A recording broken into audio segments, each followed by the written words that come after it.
had mentioned the term rug foundation. Can you talk about that? Yes, when we talk about a rug's foundation, we're talking about the warp and the weft. And the warps run the length of the rug and form the fringe. The wefts are placed in between each row of knots, and so the foundation material is what gives a rug dimensional stability. Now, on a loom, first, when the loom is set up, the warps are wrapped around the two beams. The knots are tied, the wefts are inserted in between, they're pounded down. So let's look at the two most common types of knots used in Oriental rugs. Okay.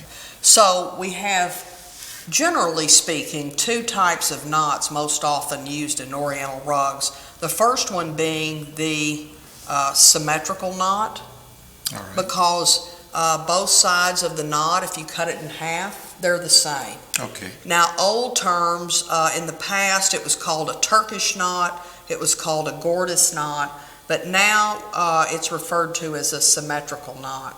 Okay.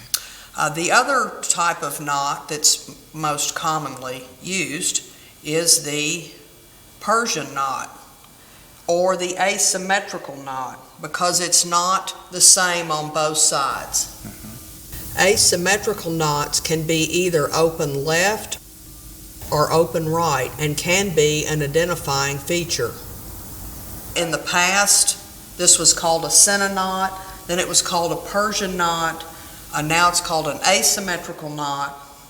And as another comment too, just because it's a Persian knot doesn't mean that all Persian rugs use this knot. Doesn't seem like the kind of knot that you put around your shoes. That's correct. It's really a misnomer. Really, it's a looping or a wrapping around two warps. And so every knot is tied around two warps. I'm sure there's always an exception to the rule. There's always an exception to the rule. In fact, the Jufti knot, and I'm glad you mentioned that, the Jufti knot, and I have to use it bigger, is tied around four warps. And the purpose of doing that is to make the weaving go a lot faster. Kind of a cheater knot. It's a cheater knot, exactly. And so half the amount of wool ends up in the rug, and so the rug wears out more quickly. Okay.